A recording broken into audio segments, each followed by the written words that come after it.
मैदानों में बारिश, पहाड़ों पर बर्फबारी ने बढ़ाई मुश्किलें, जाने मौसम का हाल। हिमाचल प्रदेश इस समय भीषण आपदा से जूझ रहा है। पिछले 3 दिनों से जारी मूसलाधार बारिश ने राज्य भर में तबाही मचा दी है। मौसम विभाग के अनुसार सक्रिय पश्चिमी विक्षोभ के चलते प्रदेश में इस बार की बारिश ने पिछले 70 वर्षों के रिकॉर्ड तोड़ दिए हैं। लगातार बारिश के कारण तापमान में भारी गिरावट आई है, जिससे राज्य के ऊंचाई वाले इलाकों में समय से पहले ही बर्फबारी शुरू हो गई है। भारी बारिश को देखते हुए कुल्लू, शिमला, सिरमौर और सोलन जिला में स्कूल, कॉलेज बंद रखने का फैसला लिया गया है। शिमला जिला में 3 सितंबर और कुल्लू जिला में 3 और 4 सितंबर को शिक्षण संस्थान बंद रखने के आदेश जारी हुए। इस दौरान शिक्षकों को ऑनलाइन पढ़ाई करवाने को कहा है। बारिश और भूस्खलन की वजह से राज्य के कई हिस्सों में जनजीवन पूरी तरह से अस्त व्यस्त हो गया है। मंगलवार सुबह 10 बजे तक कुल 1311 सड़कें, जिनमें 6 राष्ट्रीय राजमार्ग भी शामिल हैं, भूस्खलन के कारण बंद हो चुकी हैं। इसके अलावा 3263 बिजली ट्रांसफार्मर और 858 जल आपूर्ति योजनाएं भी प्रभावित हैं, जिससे सैकड़ों गांवों में बिजली और पीने के पानी की आपूर्ति ठप हो गई है। दुर्भाग्यवश भूस्खलन की चपेट में आने से 3 लोगों की मौत हुई, जिनमें 2 महिलाएं और 1 युवक शामिल है। शिमला जिले के नेरवा क्षेत्र की ग्राम पंचायत मधाना में एक मकान पर भूस्खलन होने से युवक की मौके पर ही मौत हो गई, जबकि एक दंपति गंभीर रूप से घायल है। वहीं सोलन और कुल्लू में मकान गिरने से 2 महिलाओं की मौत हुई। मौसम विभाग शिमला के अनुसार बुधवार को प्रदेश के 5 जिलों के लिए ऑरेंज अलर्ट जारी हुआ है। इनमें कांगड़ा, मंडी, सिरमौर और किन्नौर शामिल है। इसके अलावा ऊना और बिलासपुर जिला के लिए येलो अलर्ट जारी है। प्रदेश में 4 सितंबर से मौसम साफ होने की उम्मीद है, क्योंकि विभाग द्वारा 4 से 8 सितंबर तक कोई भी अलर्ट जारी नहीं हुआ है। वहीं पश्चिमी विक्षोभ के प्रभाव से लाहौल घाटी की ऊंची चोटी के साथ साथ रोहतांग दर्रा, शिंकुला दर्रा, बारालाचा, सूरजताल और चंद्रताल में बर्फबारी हो रही है। लाहौल की ऊंची चोटियों पर बर्फबारी होने से ठंड बढ़ने लगी है। फिलहाल दिल्ली से लेह के लिए बस सड़क पर दौड़ रही है। हालांकि बर्फबारी अधिक होने पर बस सेवा भी प्रभावित होने की संभावना है। हिमाचल के मंदिरों में समृद्धि का खजाना, 4 अरब से अधिक की नकदी जमा, जाने किसके पास सबसे अधिक। हिमाचल प्रदेश के प्रसिद्ध मंदिर न केवल आस्था के केंद्र हैं, बल्कि आर्थिक दृष्टि से भी बेहद समृद्ध हैं। प्रदेश सरकार द्वारा अधिग्रहित 36 प्रमुख मंदिरों के पास बैंक खातों में कुल 4 अरब से अधिक की नकद जमा राशि है। यह जानकारी हाल ही में हिमाचल विधानसभा के मानसून सत्र के दौरान एक अतारांकित प्रश्न के उत्तर में सामने आई। सरकारी जवाब के अनुसार इस जमा राशि में सोना, चांदी और आभूषण जैसी संपत्ति शामिल नहीं है। अकेले मां चिंतपूर्णी मंदिर के पास ही 1 क्विंटल सोना जमा बताया गया है, जबकि मां नैना देवी मंदिर के पास 55 किलो से अधिक सोना है। मां चिंतपूर्णी मंदिर प्रदेश का सबसे धनी मंदिर है, जिसके बैंक खातों में 100 करोड़ से अधिक की रकम जमा है। इसके बाद मां नैना देवी मंदिर आता है, जिसकी जमा पूंजी 98.82 करोड़ रुपए से अधिक है। अन्य प्रमुख मंदिरों की जमा राशि इस प्रकार है: बाबा बालकनाथ मंदिर ट्रस्ट 46.22 करोड़, मां ज्वालामुखी मंदिर करीब 36.71 करोड़, भीमा काली मंदिर ट्रस्ट 10.12 करोड़, जाखू हनुमान मंदिर ट्रस्ट 7.41 करोड़। ये आंकड़े दर्शाते हैं कि हिमाचल के मंदिर केवल धार्मिक दृष्टि से ही नहीं, बल्कि आर्थिक रूप से भी राज्य की प्रमुख संस्थाएं हैं। हिमाचल प्रदेश की सरकार द्वारा संचालित सीएम सुख आश्रय योजना और सीएम सुख शिक्षा योजना को मंदिर ट्रस्टों ने खुले दिल से सहयोग दिया है। डिप्टी सीएम द्वारा विधानसभा में दिए गए विवरण के अनुसार पिछले 3 वर्षों में इन योजनाओं को मंदिरों की ओर से 3.66 करोड़ की राशि दी गई है। यह सहयोग स्वेच्छा से दिया गया है और पूरी प्रक्रिया पारदर्शिता के साथ नियमों के तहत संपन्न हुई है। इस राशि का उपयोग जरूरतमंद बच्चों की शिक्षा, अनाथ बच्चों के पालन पोषण और साधनहीन परिवारों की बेटियों की शादी जैसे कार्यों में किया जा रहा है।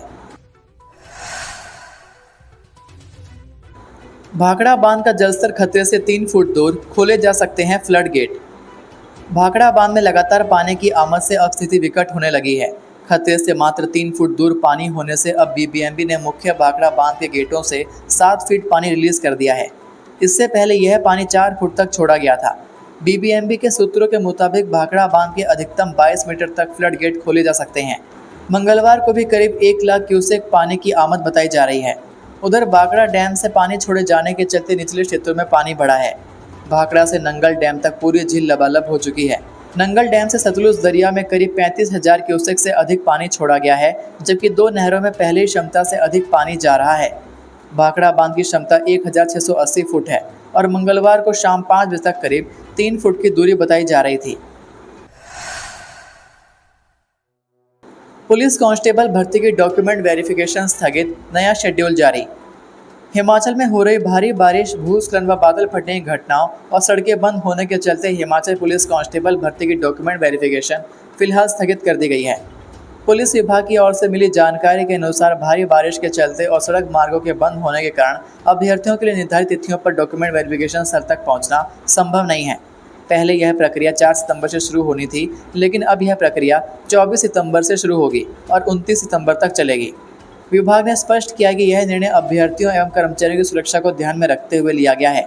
साथ ही यह भी सुनिश्चित किया गया है कि किसी भी उम्मीदवार को प्राकृतिक आपदाओं के कारण सड़कों और परिवहन साधनों में आई बाधाओं की वजह से डॉक्यूमेंट वेरिफिकेशन प्रक्रिया से वंचित न होना पड़े। ऐसे में विभाग ने डॉक्यूमेंट वेरिफिकेशन की तिथियों में बदलाव किया है। प्रदेश में 862 रूटों पर एचआरटीसी की सेवाएं ठप, 241 रूटों पर फंसी बसें। हिमाचल में पिछले एक सप्ताह से लगातार हो रही भारी बारिश के चलते एचआरटीसी बसों के पहिए थम गए हैं। प्रदेश भर में सड़क मार्ग बंद होने से बसों के रूट प्रभावित हो रहे हैं। स्थिति ये है कि बसें बस अड्डों पर ही खड़ी हैं। मंगलवार को करीब 862 रूटों पर बस सेवाएं ठप रही।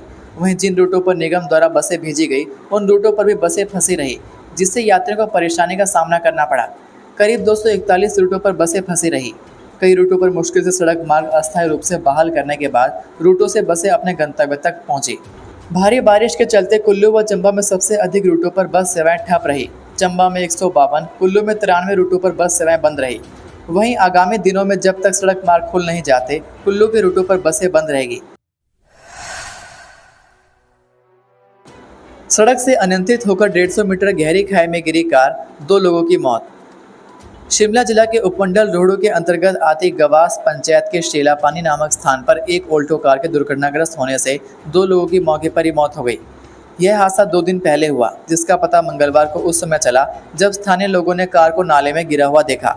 लोगों ने तुरंत इसकी जानकारी पुलिस को दी, जिस पर पुलिस ने मौके पर पहुंचकर कड़ी मशक्कत के बाद लोगों की मदद से शवों को निकालकर पोस्टमार्टम के लिए सदांसु अस्पताल भेजा। जानकारी के अनुसार शेलापानी के पास ऑल्टो कार अनियंत्रित होकर करीब 150 मीटर नीचे गहरी खाई में जा गिरी। इस हादसे में 45 वर्षीय प्रमोद माल्टू निवासी गांव सैंजी तहसील रोहड़ू व जिया लाल पुत्र रूप लाल निवासी गांव चंडियारा तहसील करसोग की मौके पर ही मौत हो गई। पुलिस से मिली जानकारी के अनुसार यह सड़क हादसा 31 अगस्त की देर रात को पेश आया। हादसे की जानकारी 2 सितंबर को मिली। डीएसपी रोहड़ू प्रणव चौहान ने मामले की पुष्टि करते हुए बताया कि शवों को पोस्टमार्टम के बाद परिजनों को सौंप दिया गया है तथा दुर्घटना के कारणों की जांच की जा रही है। हिमाचल के पूर्व डीजीपी आईडी भंडारी का दिल का दौरा पड़ने से निधन, बिलासपुर में होगा अंतिम संस्कार। हिमाचल प्रदेश के पूर्व पुलिस महानिदेशक ईश्वर देव भंडारी का दिल का दौरा पड़ने से निधन हो गया। उन्होंने करीब 3:30 पर आईजीएमसी शिमला में अंतिम सांस ली।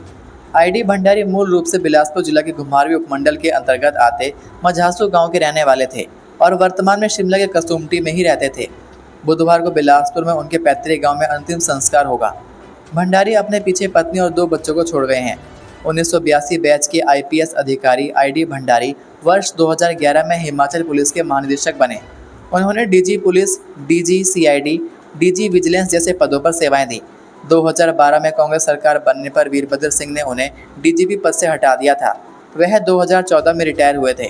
बता दें कि आईडी भंडारी का नाम फोन टैपिंग कांड की वजह से खूब चर्चा में रहा है। उन पर अवैध ढंग से फोन टैपिंग के आरोप लगे थे। इसे लेकर उनके खिलाफ एफआईआर भी हुई, लेकिन बाद में उन्हें क्लीन चिट मिल गई थी। प्रदेश के वरिष्ठ नेताओं और जनप्रतिनिधियों ने आईडी भंडारी के निधन पर गहरा दुख व्यक्त करते हुए दिवंगत आत्मा की शांति और शोकाकुल परिवार को इस दुख की घड़ी में शक्ति प्रदान करने की प्रार्थना की। अब घर बैठे होगी जमीन की रजिस्ट्री, इंतकाल, लोगों को कार्यालयों में भटकना नहीं पड़ेगा। हिमाचल में अब लोग घर बैठे जमीन की रजिस्ट्री और इंतकाल कर सकेंगे। विधानसभा में राजस्व मंत्री जगत सिंह नेगी की अनुपस्थिति में शिक्षा मंत्री रोहित ठाकुर ने हिमाचल प्रदेश रजिस्ट्रीकरण संशोधन सदन में पेश किया। इसे सर्वसम्मति से पारित किया गया।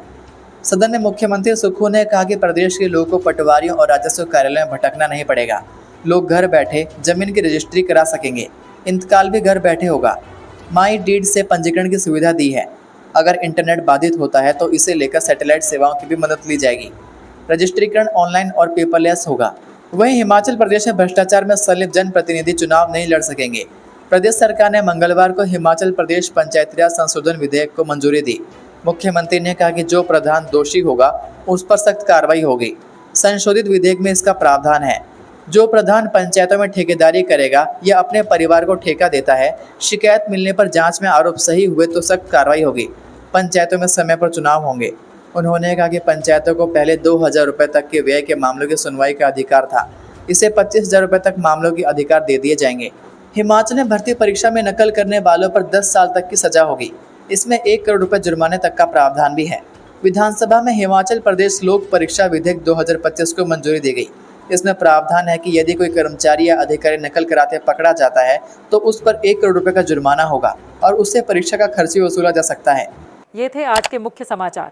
हिमाचल प्रदेश की बड़ी खबरें रोजाना जानने के लिए सब्सक्राइब कीजिए DHP न्यूज़ चैनल को और बेल आइकन पर क्लिक करें, जिससे आपको प्रदेश की बड़ी खबरें हमारे द्वारा मिलती रहें। वीडियो को लाइक और शेयर ज़रूर कीजिए और आप हमारी वीडियो कौन से शहर से देख रहे हैं नीचे कमेंट करके ज़रूर बताइए। वीडियो में अंत तक बने रहने के लिए आपका बहुत बहुत धन्यवाद। जय हिंद, जय भारत, जय हिमाचल।